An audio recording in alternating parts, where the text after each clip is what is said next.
Hello friends, welcome back to our YouTube channel. आज जो video हम आपके लिए लाए हैं उस वीडियो का टॉपिक है how to save taxes on house property income. तो बहुत सारे लोग अपने घर को किराए पर दे करके अपनी इनकम अर्न करते हैं। उनके लिए लाइवलीहुड यही होता है, रेंट की इनकम।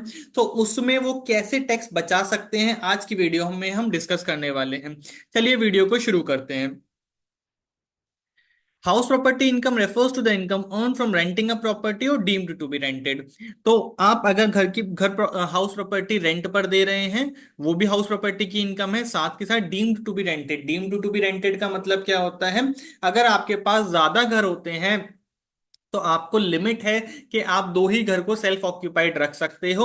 तो उससे ज्यादा अगर घर आपके पास हैं तो उनको आपको रेंट लेट आउट डीम्ड करना पड़ेगा, deemed to be let out मानना पड़ेगा। और उसके ऊपर जो उसकी फेयर वैल्यू ऑफ रेंट है वो आपको एज अ इनकम ट्रीट करके उसके ऊपर टैक्स पे करना होगा।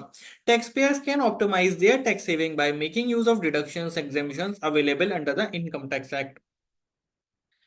तो चलिए समझते हैं। सबसे पहला, claiming standard deduction and municipal taxes. तो स्टैंडर्ड डिडक्शन आपको बिना कुछ किए, बिना कोई खर्चा किए सीधे मिल जाता है 30% का, आपके घर की जो नेट एनुअल वैल्यू आती है उसके ऊपर। This is allowed regardless of actual expenses incurred on repair, maintenance etcetera. In addition to that standard deduction आपको क्या मिलता है? म्युनिसिपल टैक्सेस जो आपने पे किए हैं प्रॉपर्टी के लिए उस साल में, यानी कि ये आपको मिलते हैं कैश बेसिस के ऊपर। अगर आप किसी साल में 5 साल के म्युनिसिपल टैक्सेस पे कर देंगे तो पूरे 5 साल का डिडक्शन मिल जाएगा और आने वाले सालों में नहीं मिलेगा। तो आप जितने सालों के एक बार में पे कर देते हैं, सारा का सारा डिडक्शन आपको मिल जाता है। Deduction on interest paid on home loan.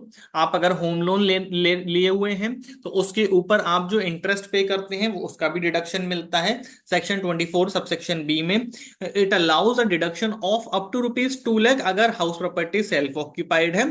Late out के लिए मॉनेटरी लिमिट नहीं है, थ्रेशोल्ड लिमिट नहीं है। जो भी आपका इंटरेस्ट है वो उसका आपको डिडक्शन मिल जाएगा। Interest paid during the construction period can also be claim in 5 equal installments post completion. यानी कि मान लीजिए कि आपने घर बनवाया 2018 से लेकर 2023 के बीच में, यानी कि आपका घर बनने में 5 साल लग गए। 2018 में शुरू हुआ था, 2023 तक आपका घर बनता रहा। और आपने कैपिटल जो घर बनाने के लिए पैसा था वो इंटरेस्ट पर लिया था। तो जो इंटरेस्ट उन 18 से 23 के पीरियड की होगी, उन 5 सालों की होगी, वो आप 24 ऑनवर्ड्स, यानी कि जब से आपका घर लेट आउट होता है या deemed to be let out होता है, तब से आप उस 5 साल के इंटरेस्ट को भी एज अ डिडक्शन क्लेम कर सकते हैं। सेल्फ ऑक्यूपाइड में भी कर सकते हैं। This can help reduce tax liability over multiple years. आपको आने वाले 5 सालों में टैक्स लाइबिलिटी घट सकती है। डिडक्शन ऑन प्रिंसिपल पेमेंट, या जो आप प्रिंसिपल पेमेंट कर रहे हैं उसके ऊपर भी डिडक्शन मिलता है। तो क्या डिडक्शन है वो? Deduction for principal payment and joint ownership. Section 80C allows a deduction of up to ₹1.5 lakh for principal payment of a housing loan.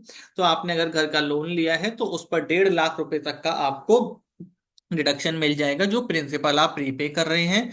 This deduction is part of overall limit for 80C which includes other investments too. अगर आप joint owners हैं, यानी कि जैसे कि husband wife अगर आप owner बन जाते हैं और आप किसी प्रॉपर्टी को रेंट पर उठाते हैं, तो आप रेंट को भी स्प्लिट कर सकते हैं, यानी कि अपनी इनकम को, रेंट की इनकम को भी स्प्लिट कर सकते हैं। उससे आप स्लैब का बेनिफिट उठा पाएंगे।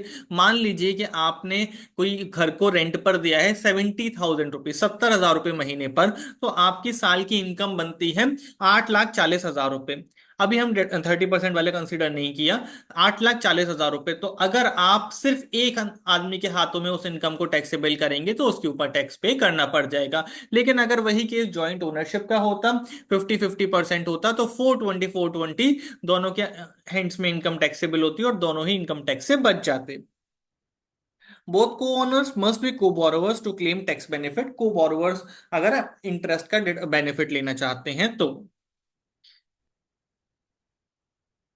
Setting off losses from house property.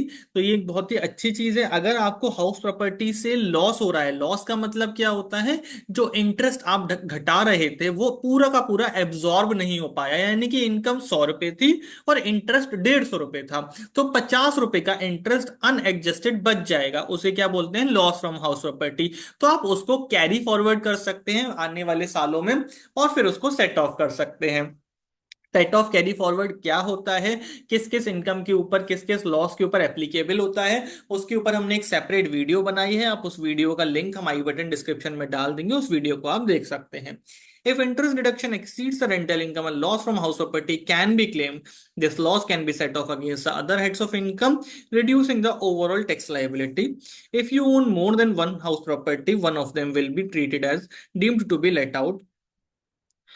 Make use of the tax benefits on both properties like interest deduction for the deemed let out property. ये conclusion, homeowners and rental income earners can significantly reduce their tax burden by utilizing available deductions and exemptions. It is important to plan and claim all eligible benefits to optimize tax savings on house property income. एक हमारी छोटी सी video थी जिसमें हमने आपको बताने की कोशिश करी कि आप हाउस प्रॉपर्टी के इनकम के ऊपर टैक्स कैसे बचा सकते हैं।